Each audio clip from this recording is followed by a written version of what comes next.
सत्संग करना है, अच्छे आचरण करने हैं। इसी से हम ठीक निर्णय कर पाएंगे। युवराज जी इटावा से, राधे राधे महाराज जी। महाराज जी, जब मृत्यु निश्चित है परंतु हम भाग्य को भजन के द्वारा बदल सकते हैं, इसी प्रकार मृत्यु जो कि निश्चित है उसे भजन, नाम जप या अच्छे कर्मों से मृत्यु को कष्ट रहित या अंतिम समय में भी भगवान का अच्छी चिंतन हो, ऐसा क्या कर सकते हैं? हाँ, कष्ट रहित हो जाओगे, मृत्यु का दुख नहीं भोगना पड़ेगा। जैसे हाथी के गले से फूलों की माला टूट के गिर जाए, राय बेल की, मोगरा की, छोटी छोटी हो गई, उसको पता भी नहीं चलेगा। ऐसे ही जो भजन करता है तो अंतिम समय भगवान उसकी स्मृति बन जाते हैं और इतना आनंद होता है कि उसको मृत्यु का कष्ट नहीं मिलता।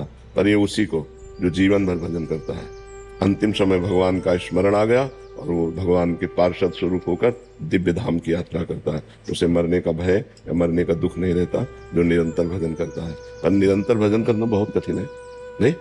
हाँ, बार बार मन को प्रभु में लगाओ और ये ऐसा प्रपंची है कि भाग के प्रपंच में चला जाता है, दुनिया की बातें बुनता रहता है, भजन में नहीं लगता है। भजन में इसको अभ्यास के द्वारा लगाया जाता है, बहुत दीर्घ काल तक अभ्यास, लंबा समय अभ्यास में दे। जहां जहां मन जाए वहां से हटा हटा के नाम में लगाओ, जहां जहां मन जाए वहीं भगवान को देखने की चेष्टा करो कि सब में भगवान है, तो धीरे धीरे मन पवित्र होगा। और जब पवित्र हो गया फिर रुचि आ जाती है, नाम में रुचि आ गई, बस नाम में रुचि हो गई, सब कुछ हो गया। जहां नाम में रुचि हो गई तो बस फिर सब बात बन जाती है। फिर तो जैसे गरीब आदमी धनी हो जाए, ऐसे नाम रूपी धन जहां आया तो सब विकार नष्ट हो जाते हैं, सब सद्गुण आ जाते हैं, भगवान की झांकी आने लगती है, परमानंद में भगवान से अपनापन हो जाता है, फिर तो निहाल हो गया जीव। इसलिए नाम जप का अभ्यास करो, मन लगे न लगे। अंतिम समय यदि हम नाम का स्मरण नहीं कर पाते तो जीवन भर हमने स्मरण किया है, अंतिम समय भगवान हमारा स्मरण बनते हैं।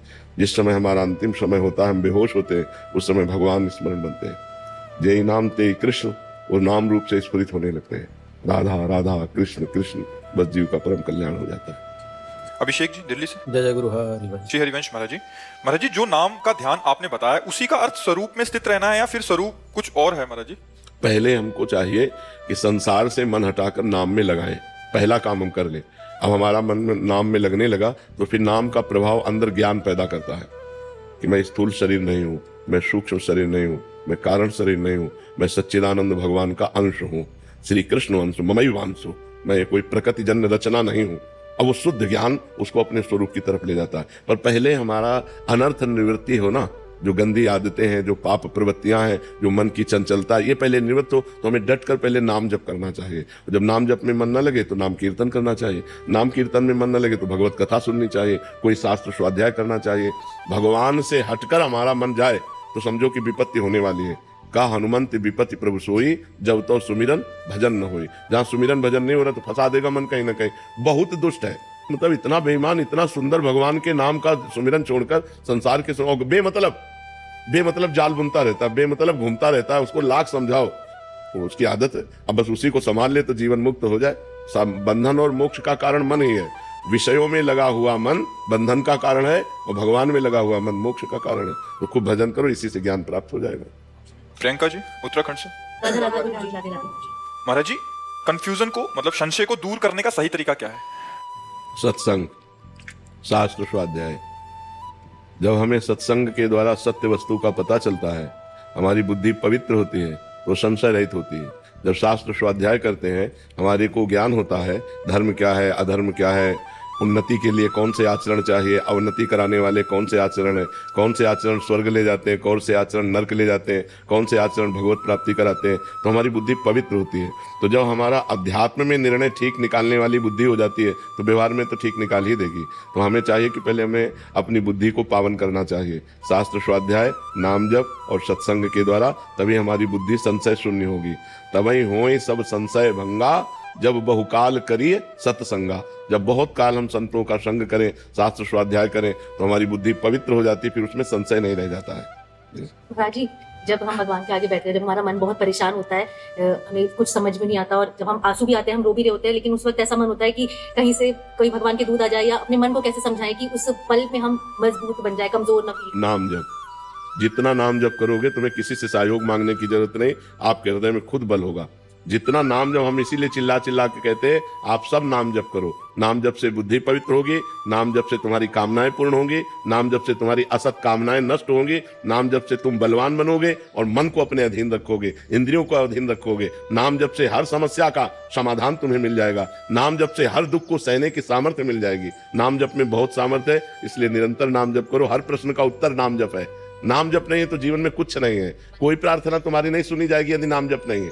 ध्यान रखना, नाम जप नहीं है तो प्रार्थना भी नहीं पहुंचेगी, और नाम जप है आर्त भाव से पुकारा तो सब बात बन जाएगी। आलोक भारद्वाज जी, राधे राधे महाराज जी। राधे राधे महाराज जी। महाराज जी, आप कह रहे हैं कि राधा रानी की कृपा से 1 वर्ष से आपका सत्संग सुन रहा हूँ। महाराज जी, आप आंखों से देख नहीं पाते तो कह रहे हैं कि मुझे भगवान के दर्शन कैसे होंगे, मुझे तो दिखाई नहीं देता। इन आंखों की जरूरत भी नहीं है। भगवान इन आंखों से दिखाई भी नहीं देते। इन आंखों से केवल माया देखी जा सकती है। 3 गुणों से रचित जो माया है, केवल माया देखी जा सकती है, मायापति को नहीं। मायापति को देखने के लिए दिव्य दृष्टि होती है और वो अंदर में होती है।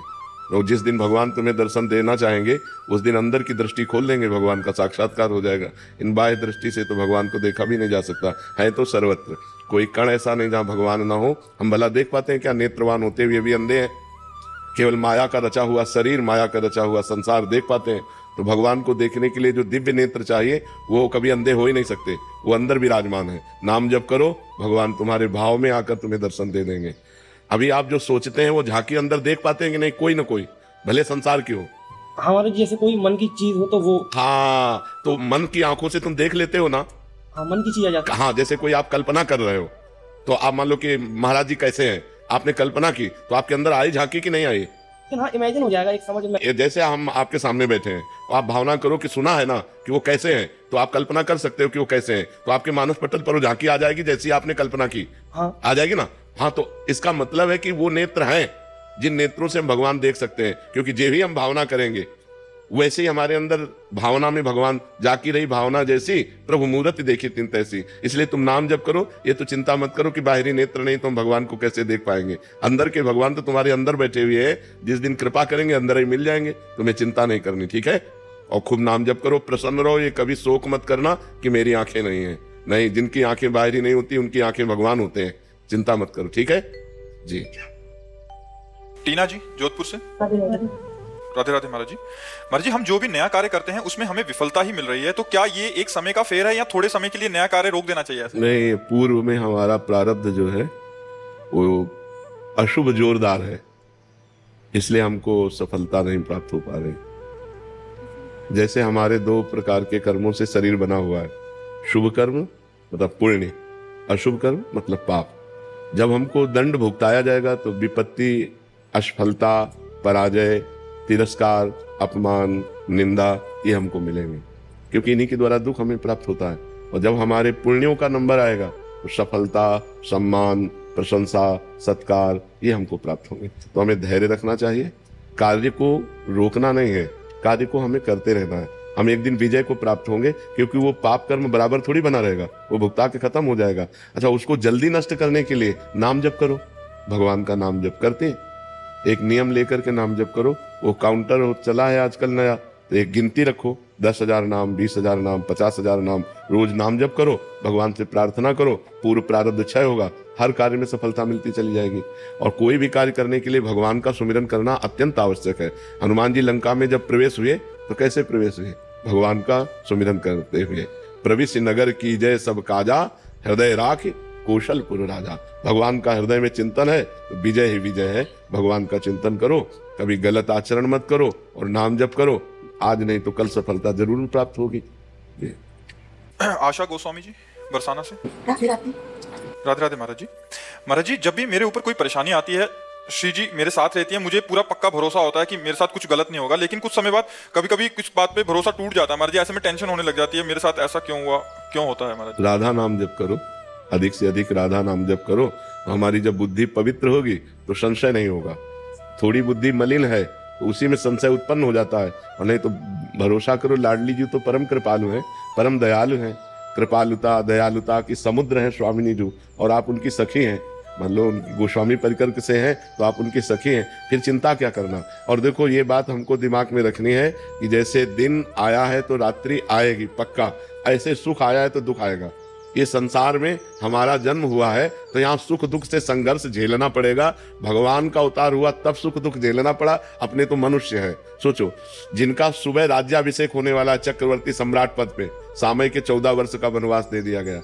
नंगे पैर, तपस्वी भेष, किसी नगर में नहीं जाना, जंगल में वास करना। सोचो, जो राजकुमार जहाँ सुंदर कोमल गद्दे बिछे हैं वहां चरण रखते हैं राम जी, वही सिया जी, वही लक्ष्मण जी, कंक्रीट कांटों से भरे हुए जंगल में 14 वर्ष व्यतीत करने के लिए। तो ये भगवान ने अवतार लेकर के हमको दिखाया कि जब हम भगवान होकर के बराबर सुखमय जीवन व्यतीत नहीं कर सके तो तुम इंसान होके कैसे व्यतीत कर सकते हो। इस मृत्यु लोक में दुख सुख का संयोग बना ही रहेगा। आज 10 दिन सुख है तो 11वें दिन थोड़ा दुख आ जाएगा, 11वें दिन दुख है तो फिर 10 दिन बाद सुख आ जाएगा। ऐसा क्रम चलता है, इसलिए हमें धैर्यपूर्वक रहना चाहिए। अपने इष्ट पर कभी अविश्वास नहीं करना चाहिए, लाडली जू पर कभी अविश्वास नहीं करना चाहिए कि यार दुख चल रहा है, पता नहीं लाडली जू हम पर प्रेम करती हैं कि नहीं करती हैं, अब नाराज तो नहीं हो गई लाडली जू। लाडली जू कभी नाराज नहीं होती। ने कहूँ न रिस कहूँ, भूली हूँ न होत सखी, रहत प्रसन्न सदा, ये मुख हास्य है। ऐसी सुकुमारी प्यारे लाल जू की प्राण प्यारी, धन्य धन्य धन्य तेज इनके उपास है। तो धन्य है आप, श्री जी की सखी है। खूब नाम जप करो और हर परिस्थिति में लाडली जी की जय बोलो, संशय मत करो हृदय में। आयुषी मित्तल जी, कैथल से। राधे राधे महाराज जी। महाराज जी, आप कहते हैं कि एक प्रभु का ही ध्यान करना चाहिए, क्या इसका ये मतलब है कि हम केवल उनका ध्यान करें, बाकी किसी भगवान के मंदिर में ना जाएं? प्रभु का मतलब क्या है? राम जी प्रभु, शंकर जी प्रभु, कृष्ण जी प्रभु, पार्वती जी प्रभु। प्रभु तत्व है, वही विविध रूप धारण किए। तुम्हारी जहां रुचि हो तो आ जाओ। मन हो हनुमान जी को पूजो, मन हो राम जी को पूजो, मन हो शंकर जी को पूजो, मन हो श्याम जी को पूजो, वही तो प्रभु है। प्रभु तो वही है। प्रभु माने होता स्वामी, ईश्वर। तो ईश्वर एक है, उसके रूप अनेक है। जो रूप माने वो मन में आवे वो पूजो, मना थोड़ी है। कहीं मना है क्या? तो फिर कैसे? हमने कभी कहा है क्या कि किसी के मंदिर नहीं जाना चाहिए? तो फिर भगवान के तत्व में जब देखते हैं तो एक है, और जब लीला में देखते हैं तो अनेक है। वो अनेक रूप धारण किए हुए हैं। तो हमारी जहां श्रद्धा बने, हमारी दुर्गा जी में श्रद्धा बनती तो हम दुर्गा जी में, हमारी सिया जी में, हमारी प्रिया जी में, जहां बने श्रद्धा वहां श्रद्धा करो, मना थोड़ी है। प्रभु तो वही है। देखो, वही इतना सुंदर श्याम सुंदर है तो वही भयानक नरसिंह रूप है। वही इतना सुंदर राम रूप में है तो वही मत्स्य रूप में है, वही कूर्म रूप में है। विविध अवतार भगवान ने धारण किए, वही प्रभु तो है जी। मेरी वाइफ है यहाँ पर, हम थोड़े 15 साल से उनकी काफी तबीयत खराब है, तो हम उनका इतना इलाज करवा चुके हैं हर जगह से, तो अब धीरे धीरे उनकी थोड़ी सी इस चीज में जो हिम्मत टूटने लगी है, तो आप थोड़ा सा उन्हें मार्गदर्शन कर सकते हैं? हाँ, नहीं, हिम्मत मत तोड़िए। 20 साल से हमारी किडनी फेल है और 20 साल से हम कष्ट भोग रहे हैं, लेकिन आप देख रहे हैं कि हम अपनी हिम्मत तोड़ी है क्या? हम आपके सामने बैठे हैं। अच्छा, आप केवल दवाइयों का भरोसा रखते हैं और हम भगवान का भरोसा रखते हैं। आपने पाप कर्म भी कर लिए होंगे, लेकिन अपने बचपन से बाबा जी हैं। कोई भूल, कोई गलती, बहुत संभाल कर जीवन चलाया, लेकिन पूर्व का पाप, पूर्व जन्म का पाप हमको दंड दे रहा है। हम उसको भोग रहे हैं, आनंद पूर्वक भोग रहे हैं। तो आपका पति, भगवान की कृपा इतनी कि वो आपका सहयोग देने वाला है। तो आप बड़े सौभाग्यशाली हैं जो आपको ऐसा पति मिला हुआ है। ये जरूर है कि पूर्व का कोई प्रारब्ध ऐसा है जो आपके शरीर को दुख दे रहा है। तो नाम जप करते हुए भगवान के आश्रित से इसको सहो। जैसे अब हम अपने मन को रोज समझाते हैं, बस शरीर छूटा कि भगवान के दरबार में जाना है, चुपचाप सह ले, तो आनंद पूर्वक सह रहे। तो ऐसे चुपचाप नाम जप करते हुए सहती जाओ, और आपको तो दवाइयां भी मिल रही, सब व्यवस्था है, भगवान की कृपा है। आप ऐसे निराश मत होइए और हताश मत होइए। हम आपके साथ उदाहरण है। 20 साल से किडनी खराब है और रोज अतरे दिन रोज डायलिसिस हो रहा है। कितनी परेशानियां हैं। तो हर कष्ट को सहने के लिए हमें मनुष्य शरीर मिला, निराश मत होइए, ठीक है? राधे राधे महाराज जी। महाराज जी, पहले मैं ध्यान योग करती थी जिसके कुछ परिणाम भी मिले, मगर अचानक से मेरी रुचि श्री कृष्ण के प्रति भक्ति योग में प्रबल हो गई। मगर जब भी मैं भक्ति योग करती हूँ वो ध्यान योग में ही बदल जाता है। मैं ये बताओ कि ध्यान योग में तुम्हें क्या सफलता मिली? कितने घंटे पद्मासन में बैठ सकती हो? कितने महीने ब्रह्मचर्य रह सकती हो? संयम, नियम, आसन, प्राणायाम, धारणा, ध्यान, समाधि, ये अष्टांग योग के अंदर आता है। तो पहली पंक्ति उसमें संयम। कई महीने ब्रह्मचर्य रह सकती हो? कितने साल ब्रह्मचर्य रह सकती हो? कितने घंटे पद्मासन से दासन में बैठ सकती हो? हमारे प्रश्नों का उत्तर दो। कौन सी परमात्मा की धारणा तुम्हारे अंदर आ चुकी? आखिरी में ध्यान और समाधि। 6 के बाद 7वां नंबर है ध्यान और 8वां नंबर है समाधि। यह अष्टांग योग है। ऐसे ध्यान आंख मूंद लेने को ध्यान थोड़ी कहते हैं। ध्यान का मतलब होता है परमात्म तत्व में स्थित होना। अब बताओ, 1 घंटा बैठ सकती हो पद्मासन में? नहीं, 15 मिनट बैठना मुश्किल हो जाएगा। अभ्यास है तो ध्यान किसका करते हो? फिर ध्यान योग कैसे? जब नीचे की सीढ़ी नहीं तो छत कैसे बन जाएगी? हमारी बात ध्यान तो। यम, नियम, प्राणायाम, प्रत्याहार, धारणा, ध्यान, समाधि, ये अष्टांग योग है। यमय नहीं है, नियमय नहीं है, आसन ही नहीं है, प्राणायाम ही नहीं है, प्रत्याहार ही नहीं है, धारणा ही नहीं है, तो ध्यान कहां से आ जाएगा? पहले नीचे की सीढ़ियों में आओ, पहले नीचे को पुष्ट करो, तब तो ध्यान लगेगा। परमात्मा का ध्यान ऐसे लग जाएगा? कई मिनट प्राणायाम, प्राणवायु को रोका जा सकता है, कई मिनट अष्टांग योग में चला जा सकता है। तो कलयुग है। हम तो कहते हैं नाम योग से बढ़कर के कोई योग नहीं है। प्रभु का नाम जप करो, भगवान की लीला कथा सुनो, भगवान की सेवा करो, परिवार को भगवान मानकर सेवा करो, इसी से भगवत प्राप्ति हो जाएगी। कलयुगी शरीर है, high blood pressure, low blood pressure, sugar, ये वो दुनिया का प्रपंच शरीरों में है। अष्टांग योग करोगे, अष्टांग योग तो बहुत बड़ी बात है। ध्यान योग तो योगियों का विषय है जी। समझ पा रहे हो आप? ये कह रहे हैं इनके आज्ञा चक्र में स्पंदन होने लग जाता है ऐसा करके। भैया बिना सिद्धासन लगाए, बिना पद्मासन लगाए कैसे हो सकता है? मूलाधार केंद्र से लेकर के षट चक्र भेदन, तब आज्ञा चक्र पे, सीधे आज्ञा चक्र पे कोई गोली मार दे क्या? आज्ञा चक्र ऐसे हो जाएगा? अरे राधा राधा जपो, कृष्ण कृष्ण जपो, हरि हरि जपो, तुम्हारी एक एक श्वास सार्थक हो जाएगी। जो कुछ नहीं जानता और राम राम कह रहा है ना, वो आध्यात्मिक उन्नति को प्राप्त हो रहा है। उसका हर सेकंड सार्थक हो रहा है। राधा राधा, कृष्ण कृष्ण, राम राम, शिव शिव, हरि हरि, उसका हर मिनट सार्थक हो रहा है, क्योंकि भगवान का नाम सच्चिदानंदमय है। और नाम का ध्यान करो, लिखो अपने ध्यान में राधा, और उसी में एकाग्र हो जाओ। देखो अभी आनंद मिलने लगेगा कि नहीं? अभी आनंद मिलने, उसमें अष्टांग योग की जरूरत नहीं पड़ेगी, अभी आनंद मिलने लगे। बिल्कुल सत्य बात समझ लो, कलयुग केवल नाम आधारा, सुमिर सुमिर नर उतरे, नानक नाम जहाज है, चढ़े सो उतरे पार। आप ये समझते होंगे कि हम आपको एकदम न्यून करके बोल रहे हैं। हम आपको निमित्त बनाकर लाखों लोगों को समझाना चाहते हैं। 6-6 घंटे पद्मासन में बैठने वाला शरीर है, 6-6 घंटे पद्मासन में बैठ करके अष्टांग योग में चलने वाला। अष्टांग योग में चल, अब तो किडनी फेल है, तब भी भगवान की कृपा से, जहां 10 मिनट 20 मिनट किडनी फेल नहीं बैठ सकता, वहां भगवान की कृपा से साधन चल रहा है। अब बैठे सुबह से तो बैठे हैं, हाँ ये जरूर है कि तकिया वकिया लगा बैठे, ये दर्द होने लगता है तो इधर इधर ऐसे कर लेते हैं, लेकिन ये पूर्वाभ्यास है जो आज भी हमें साधन में लगा है। दोनों किडनी फेल डायलिसिस होने पर भी जब तक हमारे आसन सिद्ध नहीं होंगे तब तक आज्ञा चक्र खुल ही नहीं सकता है, क्योंकि वो नाड़ियां नीचे से चलती हैं, मूलाधार केंद्र से चलती हैं। जब हम सिद्धासन और पद्मासन पर बैठते हैं 3 घंटा बिना हिले डुले, तब वो आंख पैदा होती है, कुंडलनी जागृत होती है, और वो आंख सीधे सुषुम्ना नाड़ी से जाकर आज्ञा चक्र और ब्रह्मरंध्र तक स्थित होती है। बहुत बड़ी ताकत है। 3 घंटे क्या 30 मिनट आप सिद्धासन या पद्मासन में बैठकर देखो, तुम्हारे होश न उड़ जाए तो बताना। 30 मिनट टांग पे टांग चढ़ा करके पद्मासन जो होता है, कमलासन जिसे कहते हैं, आप बैठो, जांघें फटने लगेंगी, शरीर टूटने लगेगा, उसको सहन करने की सामर्थ्य। तब जाकर जब शांत एकदम, वायु, मन, ब्रह्मचर्य तीनों का समावेश है। प्राणवायु, ब्रह्मचर्य और मन तीनों एक है। अगर आपका प्राणवायु सूक्ष्म है, ब्रह्मचर्य ठीक है, मन एकाग्र है, अब ध्यान लग जाएगा। बड़ा कठिन ये योग है, इसलिए सरल सबसे बड़ा योग राम राम राम राम, राधा राधा राधा राधा राधा, कृष्ण कृष्ण कृष्ण। और जो गति योगी को प्राप्त नहीं होगी वो गति ये प्राप्त होगी। अजामिल के अंतिम समय बेटे के लिए नारायण नाम निकल गया, परम पद प्राप्त कर लिया, और जन्म जन्म मुनि जतन कराही और अंतराम कही आवत नहीं। इसलिए हमें लगता है कि समय बर्बाद ना किया जाए, नाम जप किया जाए, डट के नाम जप किया जाए, इसी से सब हो जाएगा। राधे राधे महाराज जी। महाराज जी, अभी तक सब अच्छा चल रहा था, अचानक से रास्ता भटकने लगी, गुस्सा इतना आने लग गया है कि सबसे चिढ़ हो गई है। महाराज जी, श्री जी में लगे रहने का मन करता है, उन्हीं के बारे में सोचने का मन करता है, बट गुस्से के कारण महाराज जी कह रहे हैं कि कुछ दिन। गुस्सा क्यों आता है? गुस्सा प्रभु जैसे तिलक लगा लिया माथे पे, तो मतलब मायके वाले बोलते ओ पाखंड, आवाज ले रही तो बोलते, जैसे आपने बोला कि राधा राधा, सब में राधा राधा बोलो, ओ हो ड्रामा, मतलब ऐसे बोलते सब। हाँ बिल्कुल बिल्कुल बिल्कुल। तो हम आपको एक उपाय बताएं, रज जैसे लेके आप गीली करके लगाते हो वैसे सूखी लगा लो। समझ रहे हो? नहीं, एक बात कह रहा हूं, जैसे बचना हो ना कि लोग हमको ना कहें, तो हमें अपना काम बनाना है, ऐसे लगे अंदर ही अंदर राधा जप करें अंदर। अब हम जब क्या कर रहे हैं तुम्हें क्या पता, किसी को क्या पता। तो अगर हम व्यवहार में झगड़ा ना करना चाहें, अब जैसे अब हम तिलक लगाए हैं, आपका पति ही आपका विरोध करने लगे, तो हमें लगता है अच्छा नहीं रहेगा, हमें वो तिलक गुप्त लगा लेना चाहिए। सूखी रज को जब हम गीली करते हैं ना, तो गीली ना करें, सीधे वही बट्टी लेके ऐसे अगर करें तो तिलक तो लग गया और तिलक दिखाई भी नहीं दे रहा है। तो हमें लगता है जैसे पति है, ससुर है, सास है, घर के जन है, अगर वो भक्ति विरोधी है तो हमें चाहिए गुप्त भक्ति करना चाहिए।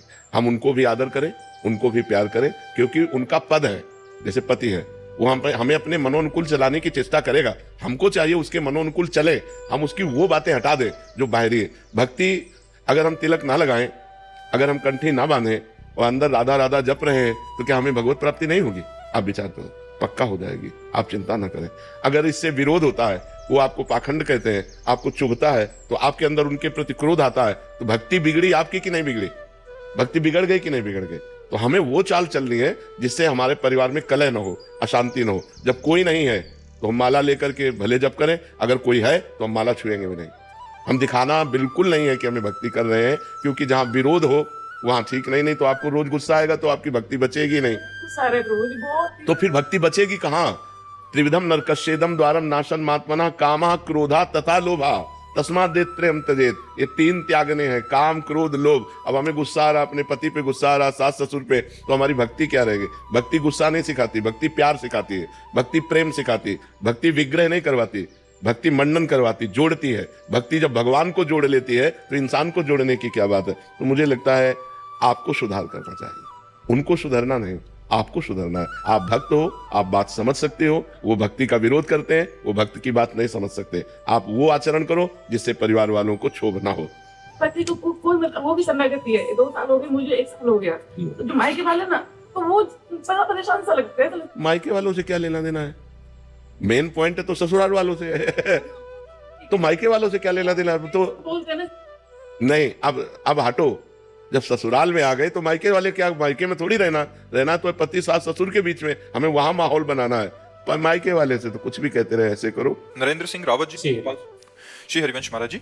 महाराज जी, गुरु दीक्षा के लिए कब प्रयत्न करना चाहिए और दीक्षा होने के बाद किन किन बातों का? आज ही प्रयत्न कर लेना चाहिए, पता नहीं कल जिए कि ना जिए। अगर विवेक की बात पूछो तो आज और अभी इसी क्षण गुरु का वरण करके भजन करना शुरू कर देना चाहिए। शाम मिले कि ना मिले, हम जैसे कह दे कि अब कल गुरु मंत्र लेंगे, तो कल तक हमें भरोसा नहीं है कि मृत्यु जीने देगी कि नहीं जीने देगी। जी जाए भगवान की इच्छा, नहीं तो हमें भरोसा नहीं है कि कल तक जिएंगे कि नहीं जिएंगे। इसलिए कबीर साहब ने कहा, काल करे सो आज कर, और आज करे सो अब, पल में परलय होएगी, बहुरी करोगे कब। अच्छा, गुरु मंत्र लेने के लिए योग्यता की जरूरत नहीं होती, समर्पण की जरूरत होती है। हम जैसे नीच पामर अधम है, भगवान का हूं, मैं गुरुदेव का हूं, इसकी जरूरत होती है। योग्यता की जरूरत नहीं होती कि ये लक्षण हो तो शिष्य बनना चाहिए। वो लक्षण सब आ जाएंगे जब समर्पण होने से। लोहा कभी सोना नहीं बन सकता, लेकिन पारस का कमाल, पारस छू गया तो सोना बन गया। ऐसे हम कभी सद्गुणी नहीं बन सकते। गुरु कृपा हो गई तो वो सद्गुण आ गए जिससे श्री कृष्ण रीझ गए, जिससे भगवान करुणा कर दिए, कृपा कर दिए, वो सद्गुण आ जाते हैं गुरु कृपा से। तो हमारा भाव ये होना चाहिए कि हमें बहुत शीघ्र गुरु का वरण करके नाम जप करना चाहिए। जितनी जल्दी भगवान कृपा करे हमें गुरुदेव मिल जाए और हम खूब नाम जप कर लें। मृत्यु के पहले अपना काम बना ले, जिस काम के लिए आए हैं। हम यहाँ भगवत प्राप्ति के लिए आए हैं। मानव जीवन अच्छे आचरण करके भजन करते हुए श्री कृष्ण प्राप्ति के लिए है। समझ पा रहे? तो जब हमारा प्रबल भाव बन जाए, हमें गुरुदेव का वरण कर लेना चाहिए। ज्यादा इंतजार नहीं करना चाहिए, नहीं तो मृत्यु का कोई भरोसा नहीं है, कब हमारे शरीर को छीन ले। तो मान लो अभी गुरु मंत्र लिया, अभी प्राण निकल गए, तो अभी भगवत प्राप्ति हो जाएगी। अभी गुरु मंत्र लिया और उसी को जपने लगे और हमारे प्राण निकल गए, तो अभी भगवत प्राप्ति हो जाएगी। इसलिए हम चाहें कि हमारा कोई सेकेंड भगवान से विमुख न जाए, कोई मिनट भगवान की स्मृति रहित न हो। 2 साल से मैं यही सोच रहा था कि दीक्षा लूं या ना। सोच रहा था। हाँ, ये गलत काम थोड़ी है, गलत काम को लंबा ताड़ा जाता है। मुझे ऐसा लग रहा था मेरे अंदर ये विकार, मतलब नहीं तो हमारी बात समझे आप। हाँ, कि हम जैसे हैं, हम जैसे हैं। अब विकार दूर कब होते हैं? जब भगवान का नाम जप करते हैं, गुरु की शरण में होते हैं, साधु संग करते हैं, तभी तो हमारे दुर्गुण नष्ट होते हैं। हम दुर्गुण नष्ट करके सदगुरु की शरण में जाए, ऐसा तो असंभव है। सदगुरु की शरण होने पर दुर्गुण नष्ट हो जाते हैं, ये संभव है। तो हमें लगता है हम जैसे हैं, जैसे गंदे हैं, ऐसे हम शरण में हो जाए तो हमारा काम बन जाएगा। विवेक यादव जी, गाजियाबाद से। राधे राधे महाराज जी। महाराज जी, परीक्षा में कुछ असफलताओं के बाद मन व्यथित रहता है। एक तरफ लगता है कि मैं कहीं अपने साथियों से पीछे छूटता जा रहा हूं, दूसरी तरफ लगता है अगर सफल नहीं हुआ तो मेरा क्या होगा। महाराज जी, ऐसे में महाराज जी मेरा मार्गदर्शन करें। हाँ बिल्कुल, ये नई अवस्था में ये सोच तो होती है। अगर बच्चा, हम एकाग्रता पूर्वक अपने पाठ को, तो हमें लगता है कि फेल कैसे हम हो गए। आपके ग्रंथ इतने बड़े बड़े नहीं, हमारे ग्रंथ इतने मोटे मोटे हैं। स्वाध्याय हर चीज का 10 साल पहले पढ़ा होगा, अगर वो बात पूछोगे तो अभी 10 मिनट में पूरी उसकी व्याख्या करके बता देंगे। अगर आप प्रयासरत हो, प्रयत्नरत हो, तो अपने विषय में असफल कैसे हो जाते हो? या तो आप ब्रह्मचर्यहीन हो रहे हो, इधर उधर प्रपंच कर रहे हो, अपनी पढ़ाई से विमुख आचरण कर रहे हो, मनोरंजन कर रहे हो। नहीं तो बच्चा अपने चैप्टर को हमें 1 साल दिया जाता है, 1 वर्ष दिया जाता है अपने चैप्टर को कंठस्थ करने के लिए, पुष्ट करने के लिए। कितनी पढ़ाई होगी, बिल्कुल मतलब जिस विषय में लगो उस विषय में एकदम। तो हम कह रहे हैं तुम्हारा जो चैप्टर है हम उसे कंठस्थ कर सकते हैं। तो हम इतने कमजोर क्यों हैं कि हम फेल हो जाते हैं? अगर ये हो कि भाई टीचर कोई पक्षपात करता है तो बात अलग है, नहीं तो हम फेल क्यों हो जाते हैं? कहीं ना कहीं हम गलत हैं, हम अपनी गलती को सुधारें। और असफलता मिलना सफलता का एक प्रतीक है कि हमें और जोश आना चाहिए। आप जीवन में कभी असफल नहीं होंगे। रात दिन पढ़ाई करो, ब्रह्मचर्य से रहो, भगवान का नाम जप करो, माता पिता की आराधना करो। कौन सी उन्नति जो तुम्हारे चरण में चूम ले, कौन सी उन्नति जो चरण में चूम ले। इसलिए हमें तो लगता है कि हम अपने धर्म ग्रंथों को ऐसे याद किए हैं जैसे काका गागा नहीं याद किया जाता, ऐसे याद उठते बैठते चलते फिरते जो पद है पूरी 84 जी, पूरा सुधानिधि जी, पूरी सेवकवाणी, पूरी स्फुटवाणी, उसे जिस विषय में लगे तो अपने विषय में लगे, जिस विषय में लगे तो एकदम लगे। तो आप फेल कैसे हो गए? अपने विषय का ज्ञान आपको क्यों नहीं है? ऐसा तो कोई चैप्टर प्रश्न दिया नहीं जाता जो क्लास का ना हो। मान लो आप 12वीं में हैं तो 12वीं के क्लास के अंतर्गत ही आपको दिया जाएगा। ऐसा नहीं है कि आपको आगे का दिया जाए। आप जितनी क्लास में पहुंचते जाएंगे योग्यता उतना ही आपको प्रश्न दिया जाएगा। तो हमको अपने चैप्टर को घुस करके घुन की तरह लगना चाहिए। जैसे गेहूं में घुन लग जाता है ना, पूरा खोखला कर देता है, ऐसे में अपने चैप्टर में लग करके पूरे चैप्टर को अपने माइंड पे बैठा लेना चाहिए। हमारा माइंड बहुत विस्तार से है, अनंत जन्मों के संस्कार भरे हुए हैं, छोटी सी चिप में मन की अनंत जन्मों के। तो ये सब पूरा आपको भर लेना चाहिए। कहीं ना कहीं आप प्रमाद कर रहे हैं, कहीं ना कहीं आप त्रुटि कर रहे हैं, उसको संभालिए, नहीं तो ये निराशा ऐसी बढ़ जाएगी कि जीना मुश्किल हो जाएगा। बच्चे अभी बच्चे हैं ना, अब जैसे देखा कि जैसे इन्होंने कहा हमारे दोस्त सफल हो रहे हैं, तो दोस्तों के सामने नीचा, घर परिवार में जाने पर कि यार हमने यार इतने रुपए लगाए और तुम फेल हो गए यार, ठीक नहीं है। अब वो अंदर से इतना घुट जाता है कि उसे एक रास्ता दिखाई देता है। ऐसे कोटा में बहुत से बच्चे जो करते हैं उसका कारण है कि उनको एक रास्ता नजर आता है कि अब मित्रों में कैसे जाऊं और घर के परिवार वालों को कैसे मुंह दिखाऊं। हर जगह ये आता है कि फेल फेल फेल, तो इससे अच्छा है कि हम कर लेते। कोई रास्ता थोड़ी है, आप भूत प्रेत बनोगे, फिर नाना प्रकार के और दुख भोगोगे। हमें चाहिए कि हम अपनी गलतियों का सुधार करें। मोबाइल में रील देखने में समय बर्बाद ना करें, गेम देखने में बर्बाद ना करें, गर्लफ्रेंड बॉयफ्रेंड वाली झंझट में ना पड़े, इस प्रपंच में ना फंसे। अगर आप सही से चलो और ब्रह्मचर्य धारण करो तो ब्रह्मचर्य में इतनी सामर्थ्य है कि सब कुछ याद हो सकता है।